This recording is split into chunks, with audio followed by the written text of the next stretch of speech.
जब मेरे ऊपर जानलेवा हमला हुआ, मुझे मार के मेरे कार के अंदर बंद करके, वो वीडियो आप लोग देखे भी होंगे, वायरल हुआ था, जो खुद प्राइम मिनिस्टर ने ट्वीट किया था। मुझे मार के कार के अंदर बंद करके कार को आग लगा दिया गया था। कश्मीर में जैसे पंडितों को मारा गया रात भर में, उससे भी ज़्यादा ख़राब हालत है। जैसे तालिबान में आप देख रहे हैं, तालिबान में अभी अफगानिस्तानियों ने भागना शुरू कर दिया।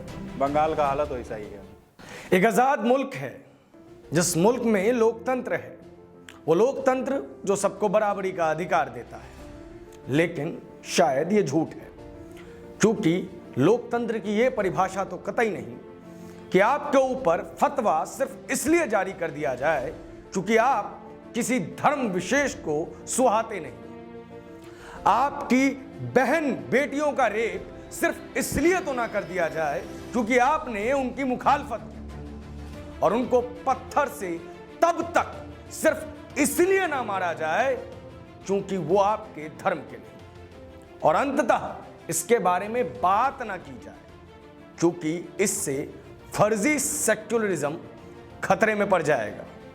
नमस्कार, मैं प्रभात रंजन मिश्रा, आप देख रहे हैं नेशन लाइव। बंगाल में अभी कुछ दिनों पहले ही या कुछ महीनों पहले ही विधानसभा चुनाव हुए थे। विधानसभा चुनाव में भारतीय जनता पार्टी और टीएमसी के बीच ताबड़तोड़ फाइट देखने को मिली। चुनावी प्रणाली के अंदर ये लड़ाइयां जायज होती हैं, लेकिन चुनाव के बाद सत्ताधारी दल ने अपनी शह पर कुछ उग्रवादियों द्वारा, कुछ असामाजिक तत्वों द्वारा उन लोगों को टारगेट किया जो उनके दल से संबंधित नहीं थे। उनको प्रताड़ित किया, उनको बार बार जान से मारने की धमकी दी, और अंततः हुआ ये कि वो लोग पलायन करने पर मजबूर हो गए। आज मैं आपको सच्ची घटना बताने आया हूं, और उस घटना के साक्षी और पीड़ित मेरे साथ हैं। मैं इस वक्त अपने स्टूडियो में नहीं हूं, मैं कहां हूं उस लोकेशन का जिक्र नहीं कर सकता, क्योंकि मेरे बगल में जो व्यक्ति बैठा है उसके सर के ऊपर कुछ शांति दूतों ने 30 लाख का इनाम रखा है। इनका नाम भास्कर मंडल है, ये भारतीय जनता पार्टी के कार्यकर्ता हैं। सिर्फ इनका गुनाह यही है। चुनाव से पहले और चुनाव के बाद क्या हुआ, जो आपने देखा, जो आप पर बीता, वो जनता को बताएं।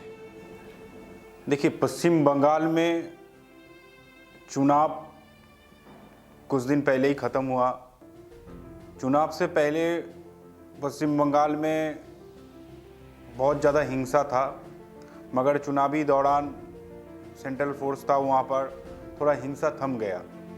मगर चुनाव जिस दिन रिजल्ट था, उस 2 तारीख का दोपहर 12 बजे, जैसे बंगाल का सनातनी हिंदुओं के लिए एक काला दिन शुरू हुआ।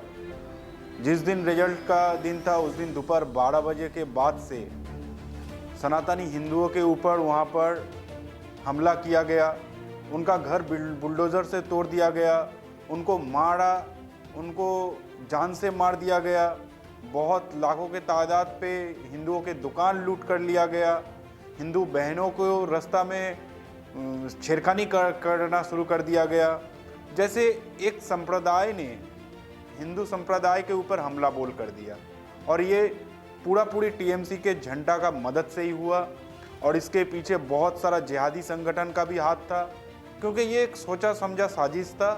और इसके पीछे जिहादी संगठन भी है, रोहिंग्यास भी है, क्योंकि जब केंद्र सरकार ने सीएए अमेंडमेंट बिल लाया था, उसके बाद से ही ये बहुत ज़्यादा विरोध चल रहा था। क्योंकि बंगाल में सिर्फ हमारा डिस्ट्रिक्ट साउथ 24 परगना में, मैं आऊँगा इसके ऊपर, कहाँ से संबंधित घटनाओं का आप जिक्र कर रहे हैं? मैं ये जब सीएए बिल आया था वहाँ से मैं बोलना चाहता हूँ। तब से ही बंगाल में एक मुस्लिम लोग, मतलब जो लोग रोहिंग्यास है, जो लोग भाग के बांग्लादेश से, म्यांमार से बंगाल में आया, तब से ही एक उन लोग के अंदर खौफ पैदा हुआ था, जो हम लोग को बंगाल छोड़ के अब जाना पड़ेगा। और उस खौफ का नतीजा ही देखना पड़ा 2 तारीख रिजल्ट के बाद, जो हिंदू सनातनियों के ऊपर हमला हो गया, जब भाजपा वहाँ पर सरकार नहीं बना। आपके यहाँ 2 विधानसभाएं हैं, पहले का नाम डायमंड हार्बर है। इनकी गलती एक और है कि आपने ममता बनर्जी के भतीजे अभिषेक बनर्जी को थप्पड़ मारा था। हाँ, ये बहुत पहले का बात है। उनका एक ये जा रहा था, मतलब स्क्वाड जा रहा था, तो उस टाइम मैंने क्योंकि हमारा वहाँ पर क्षेत्र में बहुत ज़्यादा हिंदुओं के ऊपर हमला हुआ था, तो मैंने भी हमला किया था। तो ये राजनीतिक संघर्ष था, मगर ये राजनीतिक संघर्ष जो एक टाइम संप्रदाय विशेष के ऊपर हमला हो सकता है, ये मेरा अंदाज़ा नहीं था। अब 80-82 लोग वहाँ से भाग के आए, क्यों भाग के आए? ऐसा क्या हो गया? वो तो आपकी अपनी जन्मभूमि थी, आपकी फैमिली के ऊपर क्या क्या किया गया?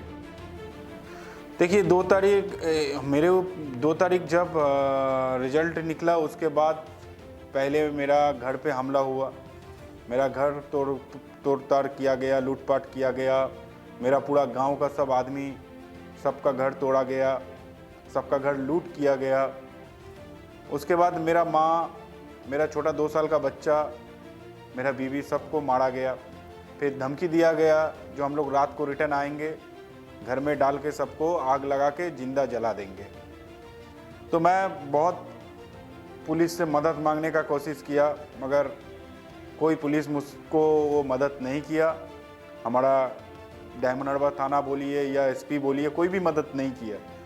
हाँ, तो ये हमला होते गया। उसके बाद कोई तरीके से वहाँ से मेरा फैमिली को मैं जिंदा बचा के निकाला। आपको मैं बता दूं कि टीएमसी के पन्ना लाल हलदर वहाँ से फिलहाल विधायक हैं और उनके खिलाफ चुनाव लड़े थे पहले टीएमसी से ही विधायक दीपक हलदर। आम जनमानस की तो जाने दीजिए, दीपक हलदर साहब भी जो हैं वो गायब हैं, कहीं छुपे हुए हैं, वो विधानसभा में नहीं है। ये अपने आप में एक बड़ी विचित्र स्थिति है कि भारतीय जनता पार्टी के कार्यकर्ताओं ने जिनके लिए लड़ाई लड़ी, उनका अपना विधायक छुपा हुआ है। ये डर है जिसे आपको समझना होगा। तालिबान सिर्फ अफगानिस्तान में नहीं है, तालिबानी एक सोच है जो कई लोगों के अंदर घुसी हुई है और वो सिर्फ मौके का इंतजार कर रहे हैं। मॉब लिंचिंग को लेकर देश के अंदर 2014 से बहुत बार बात की जाती है, लेकिन ये लोग सेलेक्टिव रिवॉल्यूशन करते हैं। जी हां, सेलेक्टिव रिवॉल्यूशन, जहां केस के अंदर एक सवर्ण या हिंदू मॉब हो और पीड़ित मुस्लिम हो तो तमाम मीडिया उसको धड़ल्ले से छापती है। लेकिन अगर इसका उल्टा हो जाए तो उसे मॉब लिंचिंग नहीं कहा जाएगा, इसे शायद फ्रीडम ऑफ एक्सप्रेशन कहा जाएगा। शायद यह उनका लोकतांत्रिक अधिकार हो जाता है। श्रीलंका ने एक पॉलिसी अपनाई थी मेजॉरिटिज्म की, जिसके कारण वहां सिविल वॉर हुआ, गृह युद्ध हुआ। भारत के अंदर इसे माइनॉरिटिज्म या माइनॉरिटी अपीजमेंट के नाम से जाना जा सकता है, जिसने करीब 10,000 के गांव को विस्थापित होने पर मजबूर कर दिया। आपके गांव की क्या दुर्दशा है? देखिए, अभी मेरा गांव का बहुत ही खराब दुर्दशा है। वहाँ पर आदमी भूखा मर रहा है, मतलब जैसे कोई बड़ा भूकंप हो गया या बड़ा कोई वार हो गया, ऐसा हालत पैदा हो गया है। वहाँ पर हमारा सनातनी हिंदू भूखा मर रहा है, जिसको काम धंधा सब कुछ बंद कर दिया गया। जो छोटा मोटा फैक्ट्री में काम करता था उसको फैक्ट्री से निकाल दिया गया। जो छोटा मोटा बिजनेस करके खा रहा था उसका बिजनेस बंद कर दिया गया।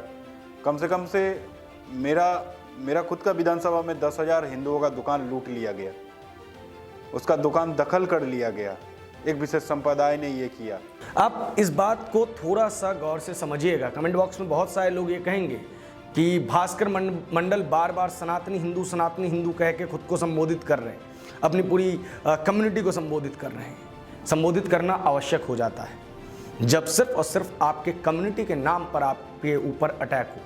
कितने मर्डर्स हुए आपकी विधानसभा में और आपकी बगल वाली विधानसभा में? देखिए, मेरे और मेरे बगल वाले विधानसभाओं में दलित हिंदू परिवार ज़्यादा है और मैं दलित संप्रदाय से ही प्रतिनिधित्व करता हूं और दलित का आवाज़ बंगाल में उठाता हूं। और इसीलिए ही गुनाह है जो हमारा दलित भाइयों को 17 भाइयों को मारा दिया गया। उसमें खुद मेरा एक दीदी भी है जिसके साथ गंदा काम किया गया और पत्थर से मार दिया गया। वो मेरे पास ही यहाँ पर छुपे, मतलब मेरे पास ही था, मगर लास्ट टाइम मुझे जब प्रॉब्लम शुरू हुआ फाइनेंशियली, मैं आस्ते आस्ते कुछ आदमी को घर भेजता गया फिर भेजने के बाद उसका 2 दिन बाद उसके ऊपर हमला हुआ और बीच रास्ता में उसके साथ गंदा काम करके उसको पत्थर से मार दिया गया। रानी हलदार, नोदाखाली थाना, हाँ मतलब पीएस का नाम है नोदाखाली पीएस पुलिस स्टेशन, इस एरिया में पड़ता है। इतना खराब स्थिति है यहाँ पर। मैं यहाँ पर NHRC, SC commission, women rights सब जगह मैंने कंप्लेन किया। यहाँ तक क्या मैंने प्राइम मिनिस्टर, होम मिनिस्टर सबको चिट्ठी किया इस परिस्थिति के ऊपर, सबूत के तरह का सबूत देके, मगर अभी तक कुछ स्थिति वहाँ पर सुधरा नहीं। आदमी भूखा मर रहा है, आदमी के पास पीने के लिए गिलास तक नहीं बचा, पानी ही नहीं है तो गिलास लेके क्या करेगा वो। अपने आप में एक बड़ी विचित्र स्थिति है कि कार्यकर्ता आएंगे जाएंगे, चुनाव होते रहेंगे, जीते जाएंगे, हारे जाएंगे। कर्टसी और प्रोटोकॉल्स बने रहने चाहिए। जिस वक्त में भारतीय जनता पार्टी के कार्यकर्ताओं के साथ बंगाल में ये हो रहा था, उस दौर में दिल्ली में और बंगाल में मैंगो पॉलिटिक्स हो रही थी। बहरहाल फिलहाल मैं उस पर नहीं जाऊंगा। रेप और पत्थर से तब तक मारा गया जब तक वो मर नहीं गई। ऐसा ही कुछ तालिबानी कानून होता है। जी हाँ, अफगानिस्तान का जिक्र आजकल बहुत होता है, इसलिए मैं तालिबान का बार बार जिक्र कर रहा हूँ। आपके जो डायमंड हार्बर इलाका है उसके पास ही बांग्लादेश का बॉर्डर भी पड़ता है और वहाँ पे जो आम भारतवासी है उस जगह को गंगा सागर के नाम से जानते हैं। वहाँ पे SSB बल है। वहाँ पे क्या घटना हुई कि वहाँ के एक ऑफिसर को मार दिया गया? देखिए, कुछ साल पहले बांग्लादेशी कुछ जिहादी जो उस रास्ते से वो लोग इंडिया बॉर्डर में आया और गतिविधि कर रहा था, और ये बात वहाँ का गवर्नमेंट या पुलिस से भी SSB ने कहा। फिर वहाँ का पुलिस या वहाँ का जो लोकल प्रशासन है या सरकार का जो एडमिनिस्ट्रेशन में बैठा हुआ है, कोई कुछ व्यवस्था नहीं लिया। उसके बाद एक वहाँ पर SSB के साथ वो जिहादियों का एक मुठभेड़ भी हुआ। उस मुठभेड़ में एक SSB जवान भी मारा गया और एक जिहादी भी मारा गया। मुजाहिदीन संगठन से है बांग्लादेश का, और ये लोग तो खुला चेतावनी दे रहा है जो पश्चिम बंगाल भारत से अलग हो गया है, अब हम लोग बहुत जल्दी बंगाल को अलग स्वाधीनता देंगे। मतलब कश्मीर से भी बहुत बुरा हालत है बंगाल का। मैं ये आपको कह नहीं सकता हूँ जो वहाँ पर हिंदुओं को क्या परिस्थिति है। हिंदुओं की ये परिस्थिति कौन कर रहा है? देखिए, हिंदुओं की परिस्थिति के लिए, इस परिस्थिति के लिए हिंदू लोग खुद जिम्मेदार हैं। मैं कहूँ, ये बात मुझे पूछिएगा तो मैं खुद कहूँगा, क्योंकि TMC को तो लाने वाला हम ही लोग हैं, कम्युनिस्टों को लाने वाला भी हम लोग हैं। इसलिए हम लोग जब दलित लोग इस बार एकत्रित होकर इस बंगाल में जो ज़्यादा हमला हो रहा है, ये 99% दलितों के ऊपर हो रहा है, क्योंकि 99% पूरा वोट बैंक ही दलित का इस बार भाजपा में गया। और ये बात ममता को डर लग गया, जो ममता बनर्जी जी को, जो दलित वोट बैंक इस बार जो BJP को गया, ये अब ज़्यादा दिन मैं रह नहीं पाऊंगा, इसलिए दलित हिंदुओं को मारा जा रहा है। आपके ऊपर 30 लाख का फतवा जारी किया गया है, मतलब कि जो आपका सर काट के लेके जाएगा उसे 30 लाख रुपए देंगे। कौन देगा? ये तृणमूल का ही लीडर है, जहांगीर खान, शामीम अहमद मुल्ला और भी शौकत मुल्ला। ये लोग ने एकदम ओपन मतलब ओपन स्टेज में और कहा है, और उसका कार्यकर्ता लोग फेसबुक में भी छोड़ा है। उसका भी सबूत मैं दिल्ली से FIR भी किया हूँ, सबूत दे के। ये लोग आपके पीछे क्यों पड़े हुए हैं इतना? राजनीतिक कारण है या कोई और कारण है? देखिए, इन लोग को खिलाफ मैंने बहुत पहले से ही लड़ाई शुरू किया, क्योंकि हम लोग हिंदुस्तान में रह के हिंदुस्तानी खुद को नहीं बता पाएंगे।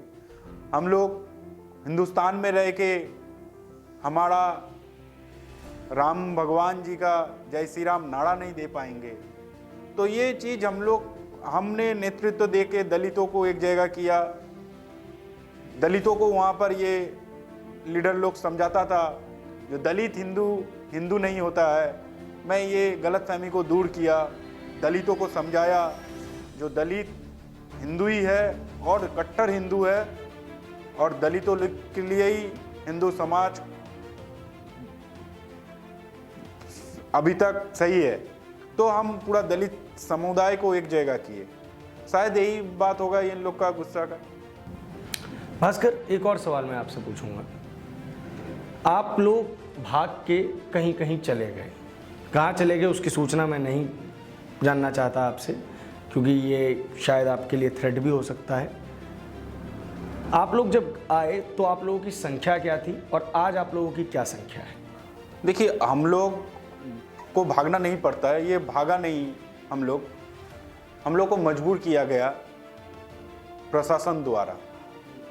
देखिए, वहाँ पर हमारा घर जलाया दिया जाएगा तो प्रशासन खड़ा होकर देखेगा, और जब हमारा ही कोई आदमी पलट बाढ़ करेगा, पकड़ लीजिए मेरे घर पे कोई आग लगाने आया, तो ये तो धर्म में ही लिखा हुआ है और संविधान में ही लिखा हुआ है, मैं अपना आत्मरक्षा कर सकता हूँ। तो मुझे कोई मारने आएगा तो मैं अपना आत्मरक्षा करने जब जाऊँगा, वहाँ का प्रशासन उल्टे मुझे ही केस देगा और मेरे ऊपर ही केस दर्ज करके मुझे जेल के अंदर बंद करके पीसी जो होता है ना, पीसी चार्ज में आपको जब रात 9 बजे के बाद आदमी घुसेगा, उसमें देखिएगा वो जिहादी लोग आएगा और आपको पीसी देगा। मतलब वहाँ का प्रशासन पूरा पूरी व्यर्थ है।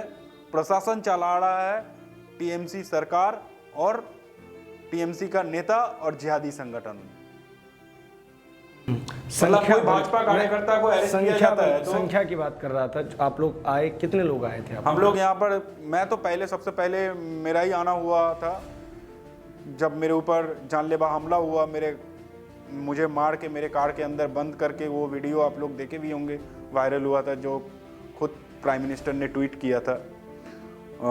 मुझे मार के कार के अंदर बंद करके कार को आग लगा दिया गया था। तो उसके बाद बंगाल में मेरा रहना बहुत मुश्किल हो गया था, क्योंकि कहीं भी मैं सुरक्षित नहीं महसूस कर रहा था। तो फिर मुझे भाग के आना पड़ा। उसके बाद आस्ते आस्ते जब हमारा भाइयों के ऊपर भी हमला होना शुरू किया, कार्यकर्ताओं के ऊपर, वो लोग भी भाग के आया। बहुत सारा कार्यकर्ता अभी, कोई ओडिशा में, कोई असम में, कोई झारखंड में, ऐसे कम से कम 3 लाख से भी ज़्यादा परिवार अभी बंगाल छोड़ के भागा हुआ है। और दिल्ली में 84 परिवार था मेरे पास। फिर अब कितने हैं? अभी 27 है। बाकी कहाँ गए? बाकी कोई दूसरा स्टेट में है। वो सुरक्षित हैं? अभी जो लोग को बंगाल में भेजे थे वो लोग तो सुरक्षित नहीं है। उनमें से 3 आदमी को मार भी दिया गया। किसने मारा? ये टीएमसी का गुंडा ने ही मारा और जिहादी लोग मिल के ही मारा। अगर आप लोग जाएंगे तो आप लोगों के ऊपर भी खतरा है? अभी तो बहुत खतरा। अभी बंगाल का हालत, मतलब कश्मीर में जैसे पंडितों को मारा गया रात भर में, उससे भी ज़्यादा खराब हालत है। जैसे तालिबान में आप देख रहे हैं, तालिबान में अभी अफगानिस्तानियों ने भागना शुरू कर दिया। बंगाल का हालत वैसा ही है। भास्कर, तो बंगाल में तालिबानी शासन चल रहा है। एक और सवाल, क्या आपकी भारतीय जनता पार्टी के नेताओं ने कोई मदद की? देखिए, मदद का तो आश्वासन हमारे नेता ने दिया है और हर वक्त हमारे साथ खड़े हैं वो लोग। एडमिनिस्ट्रेशन लेवल ये विचाराधीन व्यवस्था के ऊपर अभी चल रहे हैं। हाई कोर्ट ने भी हमारे एक राय दिया है, वो स्टे ऑर्डर में है। जो थाने एरिया में ये सब घटना हुआ है, वो उसी को सब हाई कोर्ट ने बुलाया है, उनको क्वेश्चन किया है क्यों ऐसा हुआ। अभी बहुत सारा जिहादी और टीएमसी जो लीडर ने ये खड़ा होकर करवाया था, उन लोग का भी नाम हाई कोर्ट, सुप्रीम कोर्ट में आया है। तो ये सब विचाराधीन व्यवस्था है, मगर पार्टी कार्यकर्ता के साथ भाजपा लीडर हमारा साथ में खड़े हैं। कैलाश जी भी हमें पूर्ण आश्वासन दिए हैं, जो हम सबके साथ हैं। आप लोग क्या चाहते हैं? हम लोग चाहते हैं हम लोग अपना घर फिर वापसी करें, अपना फैमिली के सुरक्षित साथ रहें। फिर आगामी दिन संघर्ष राजनीतिक तौर से किया जाए। एक अंतिम सवाल लूँगा मैं आपसे। मान लीजिए कल आप लोग पार्टी में आ जाएं, सरकार में आ जाएं, क्या आप लोग भी ऐसे ही पलटवार करेंगे? देखिए, ये बहुत बड़ा क्वेश्चन आपने किया, क्योंकि हिंसा का उत्तर हिंसा नहीं हो सकता, ये मेरा मानना है। लेकिन जो आप पे बीती है उसकी कल्पना मैं नहीं कर सकता। अगर आपके सामने आपकी बहन के साथ ऐसा कुछ हो तो शायद वहाँ पे मानवीय मूल्य धरे के धरे रह जाते हैं। इसलिए मैं आपसे ये पूछना चाहता हूँ, क्योंकि दोनों ओर से प्रतिकार देखने को मिलते हैं। ऐसा नहीं है कि भारतीय जनता पार्टी की तरफ से ये सारी चीज़ें देखने को नहीं मिलती। हम लोकतांत्रिक मूल्यों का समर्थन करते हैं। अगर उनको आवाज़ मिलती है बोलने के लिए तो आपको भी मिलनी चाहिए। लेकिन ये सवाल मैं आपसे ज़रूर पूछना चाहूँगा। देखिए, हम इतना ही बोलना चाहूँगा, भाजपा ये सरकार बना लेता तो ऐसा कतई भी नहीं होता, क्योंकि हम लोग जानते हैं माँ बहनों का प्यार क्या होता है, और अभी हम लोग महसूस कर रहे हैं कोई अपना फैमिली खो रहा है तो उसका दुख क्या है। और जो जिहादी लोग ये किया है उसके लिए कानून व्यवस्था है, देश का न्याय अधिकार है, हाई कोर्ट है, सुप्रीम कोर्ट है, एडमिनिस्ट्रेशन है। भाजपा सरकार में आएगा तो एडमिनिस्ट्रेशन को सख्त से व्यवहार करेगा, एडमिनिस्ट्रेशन वो लोग का व्यवस्था लेगा। कानून को अपना हाथ में लेने का नहीं, कानून किसी को अपना हाथ में नहीं लेना चाहिए। ये हम भाजपा कार्यकर्ता लोग को इतना ही शिक्षा दिया गया है। मेरे पास ये पन्ना है। ये पन्ना बहुत छोटा है, लेकिन इस पर लिखे हुए अक्षर बेहद ही बड़े हैं। इतने बड़े कि शायद आपकी आंखों में आंसू आ जाएं। 2 विधानसभाएं, दोनों के विधायक प्रत्याशी कहीं ना कहीं छुपे हुए हैं। छुपने के कारण सिर्फ और सिर्फ डर है। कहाँ छुपे हैं इसकी जानकारी किसी को नहीं, क्योंकि अगर वो कुछ बोलते हैं करते हैं तो उनका परिवार भी वहीं है, शायद उनको भी मार दिया जाए। 13 से ज़्यादा मर्डर्स, 2000 से ज़्यादा लोग गंभीर रूप से घायल, करीब 15 बलात्कार, करीब हज़ारों दुकानों की लूट। जो मेरे साथ भास्कर मंडल है उनका घर तोड़ दिया गया, घर जला दिया गया, उनका गांव जला दिया गया, बीवी के साथ मारपीट की गई।